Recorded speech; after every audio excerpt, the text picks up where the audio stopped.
Dear students of 9A and 9B, welcome to my history class. Lesson number 11, the Renaissance.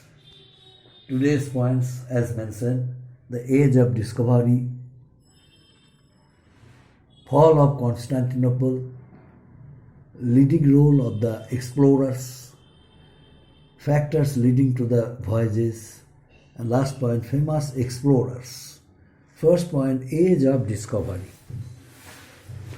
Age of discovery. The spirit of inquiry brought about by the Renaissance led to the discovery of voyages, and these voyages become possible only because of the spirit of inquiry and discovery of new sea routes, discovery of new lands, discovery of new continents during Renaissance age, and made it possible to establish a link between East and West. So this is the introduction, my dear students, and the age of discovery. Now question is, why is this age known as the age of discovery? This age is known, this Renaissance age is known as the age of discovery because during Renaissance age, the spirit of inquiry led to the discovery of voyages. And due to the discovery of voyages, a number of sea routes, trading routes, continents, land routes were discovered by the explorers through their voyages. That's why this age and during this age this incident occurred. That's why this age also is known as the age of discovery. Now next point, fall of Constantinople. You know, Constantinople was captured by the Turks. Once upon a time, Constantinople was the center of fashion, art, and culture. The Greeks and the Romans lived there. They introduced Roman style of art, Roman style of painting. The Greek scholars introduced Greek scholars, Greek art, Greek style of painting, Greek architecture. In each and every field there came a remarkable change, and it also attracted people of the whole world. That's why Constantinople became a center of fashion, culture, painting, art, and architecture. All the scholars, learned persons lived there and dedicated themselves as the scholars of the world. But suddenly, this Constantinople was captured by the Turks. And as soon as Constantinople was captured by the Turks, all the scholars, Greek and Romans, they left Constantinople for Italy. They reached Italy and introduced the Italian, means Roman civilization, and gained back the form and glory of the Roman civilization. You know, Roman civilization is one of the oldest civilizations of the world, Greek and Roman civilization. But both of the two scholars, Greek scholars and Roman scholars, reached Italy, and they settled themselves in Rome, and the old Roman culture, old Roman civilization, which was lost, they gained back. They restored it, and but another. This is one side, but in another side, what happened? The sea route from east to west was blocked due to the attack of the Turks in Constantinople. Since Constantinople was captured by the Turks, the sea route between the east and the west was blocked. But it was a great, loss for the traders, the international traders who usually utilize the sea routes in order to reach east, because east was the center of trade and commerce, and precious goods were available from there. In order to purchase these goods from Asia, they usually went to Asia. That's why immediately they realized to have a new sea routes from Europe to Asia via sea route. That's why a number of navigators started their expeditions for the discovery of new sea routes, new land routes, new continents, and an age of discovery during the Renaissance period helped them to reach their goals. Now, next point, leading role of the explorers. Leading roles of the explorers. A number of explorers from different countries of the world, they left their country in search. They left for other countries in search of new sea routes, new land routes, new continents of the world. And there are now. What was the reason? Because of this reason, splendor, wealth of the Eastern kingdoms, splendor, wealth, and prosperity of the Eastern kingdoms, they were attracted. The European explorers and the kings were attracted by the prosperity, richness of the Eastern kingdoms. That's why they were determined to reach Asia. They were determined to eastern part of Asia and India. And apart from this, the Christian missionaries also had interest to reach east in order to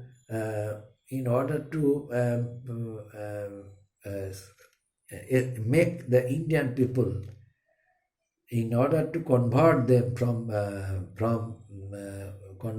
in order to convert them to Christianity. That's why the Christian missionaries also wanted to explore Asia, explore new lands, to propagate the ideas of Christianity. That's why they also were involved in this process. But at the same time, during Renaissance, the discovery of the marine's compass, the discovery of new voyages, the discovery of better seas, better geographical knowledge helped them to make their long voyages feasible, make their long voyages possible. Besides, great demand for luxury goods, great demands for luxury goods from East, such as spices, silk, gold, silver, cotton, perfumes. These also attracted European traders, my dear students. So they wanted to have control over trade with the East. That's why they wanted to discover immediately sea route between the East and between the Europe and Asia. And apart from this, the discovery of marines, the encouragement of the enthusiasm of the European traders also had become a great factor. Because of their earnings, they wanted to establish them financially strong, and wanted to make them benefited at the cost of Asian countries. That's why some explorers with the help of the royal patronage, they dedicated their lives for the cause of country's benefit, country's welfare, and welfare for themselves. Explorers like the Spanish explorers Spanish explorers, Portuguese explorers, were the first to understand, undertake various explorations. These explorers left their places in order to establish them strongly, in order to, make their country rich and prosperous by way of trade and commerce with the Asian country. That's why Portuguese sailor Bartholomew Diaz reached the southernmost part of Africa in 1486 CE. He named the Cape Hope. He named it Cape of Good Hope. Cape of Good Hope. Who named it Cape of Good Hope? Portuguese sailor Bartholomew Diaz reached the southernmost part of Africa in the year 1486 CE, and named it Cape of Good Hope. Which one? The part of Africa where he reached. Who was he? He was Portuguese sailor Bartholomew Diaz. He reached southern part of Africa and named it Cape of Good Hope. Another one, Vasco da Gama, my dear students. Vasco da Gama, he was also a Portuguese sailor. He sailed around the continent of Africa and ultimately reached the coast of Calicut in India in the year 1498 CE. Ultimately, he reached the southernmost part of Calicut, reached the coast of Calicut in India in the year 1498 CE. And as a result of this, the Portuguese established their trading relations, trading posts in Sri Lanka, India, and other Southeast Asian countries. It was due to the effort of Portuguese sailor, Vasco da Gama. For the first time, the Portuguese established trading relations with our country, India also. Next one, another famous explorer of the period. Who was he? He was Christopher Columbus. Christopher Columbus wanted to reach, actually, India via the Atlantic Ocean. But he set sail in search of this new place. But ultimately, in the year August 1492, under the patronage of the Queen of Spain, he set sail. He set sail in the year 1492 CE under the patronage of the Queen of Spain. Who was he? He was Spanish explorer Christopher Columbus.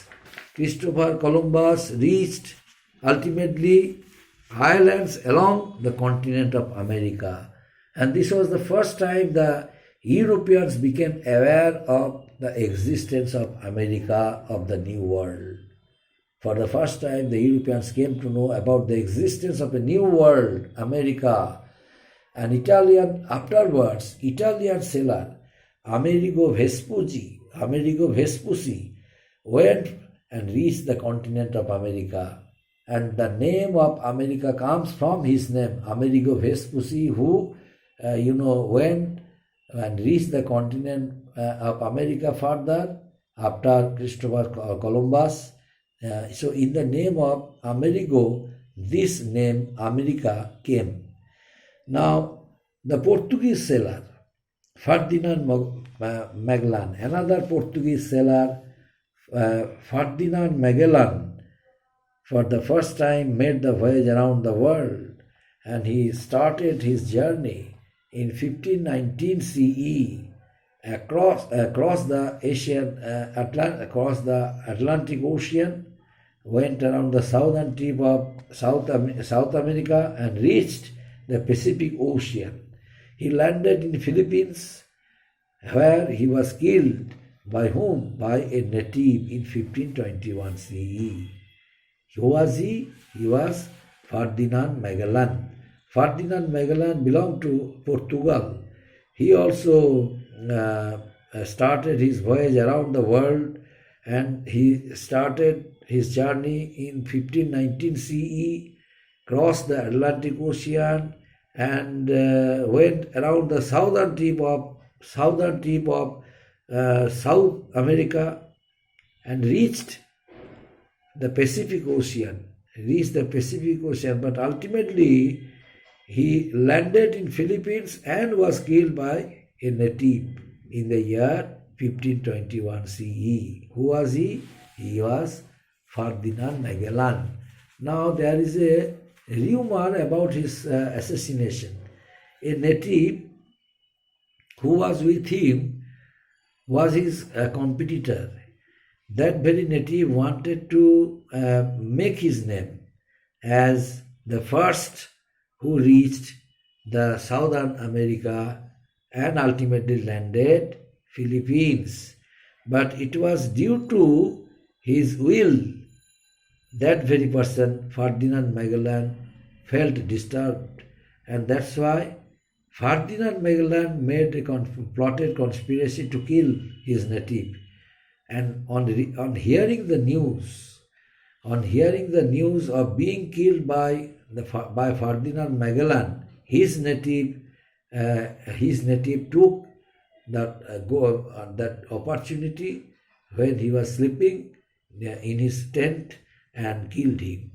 So this is the history of the assassination of Ferdinand Magellan. His native killed him. Before he was killed by Ferdinand Magellan, his native killed him. And so the life of Ferdinand Magellan came to an end. But the history of the world, the name of Ferdinand Magellan will be written, but not the name of his native. His name is unknown to all of us. Anyway, next point, Italian navigator John Cabot reached the northeastern part of North America and discovered Newfoundland. So who discovered Newfoundland? Italian navigator John Cabot reached northeastern part of North America and discovered Newfoundland. Many English and French explorers went into the interiors of America and established European colonies.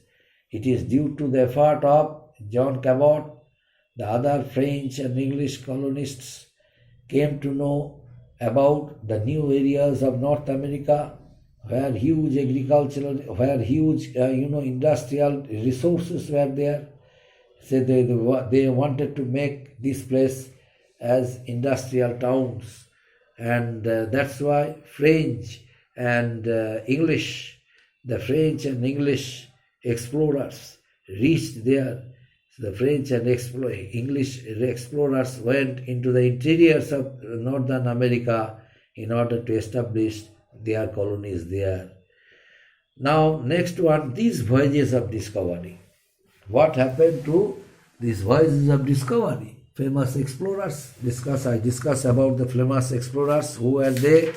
Number one, first and foremost, Portuguese explorer Bartholomew Diaz. First and foremost, Portuguese sailor Bartholomew Diaz reached southernmost part of Africa and named it Cape of Good Hope. Next, Vasco da Gama, Portuguese sailor. He reached the coast of Calicut in India, and as a result of these successful voyages, Portuguese established their trading posts in Sri Lanka, India, and other Southeast Asian countries. Another famous explorer of this period was Christopher Columbus. Wanted to reach India via Atlantic Ocean, but set sail in the year 1492 under the patronage of the Queen of Spain. But he reached islands along the continent of America. This was the first time the Europeans became aware of a new land existence of America, the New World. Italian sailor Amerigo Vespucci also reached continent of America, and from his name, that new name America came. The Portuguese sailor Ferdinand Magellan, he also reached with his voyages and started his journey in the year 1519 CE and crossed the Atlantic Ocean and went around the southernmost tip of South America and reached Pacific Ocean, and ultimately he reached Philippines, and while staying there during midnight he was killed by a native. So the life of Ferdinand Magellan came to an end. Italian navigator John Cabot, he also reached the northern part of America, discovered the northern part of America, and from his discovery, the British and the French colonists occupied their places, the places of North America, and established their colonies there in order to utilize it as industrial belts. So these are the concept of these voyages of discovery change the course of the world history and inspired the trading opportunity, encouraged them. The discoverers of these new lands help in establishing trading posts in various places of the world, especially Asia, Africa, and began an era of economic and political exploration. A history of establishing colonies as the doctrines of imperialism and colonialism dictated actions of the royal houses of Europe. Most of the people, most of the kingdoms of Europe, they invested their money for the discovery of new sea routes, new land routes, new continents, encouraged the explorers of their country to sell for the new land, unknown world. And as a result of it, a number of explorers, they left their countries in search of a new world, new continents, new land routes, new sea routes, in order to make their country rich, prosperous, and and benefited. So many countries of Europe, they reached various parts of Asia. Someone reached Sri Lanka, someone reached Philippines, someone reached India, someone reached Southeast Asia. So by this way, a new concept also was formed among them, the concept of colonialism, the concept of imperialism. The countries were powerful. By utilizing their power, they established some colonies in different parts of Asia, and they established the concept of imperialism and started ruling and ultimately capturing the countries by means of their potentiality, by means of their strength, physical strength, by means of their intelligence, by applying their intelligence. And at the same time, the North America also was occupied by the English. The English established their colonies over there in order to utilize it as industrial belt, because huge industrial sources were there. They decided to utilize it. Up to this, my dear students, thank you.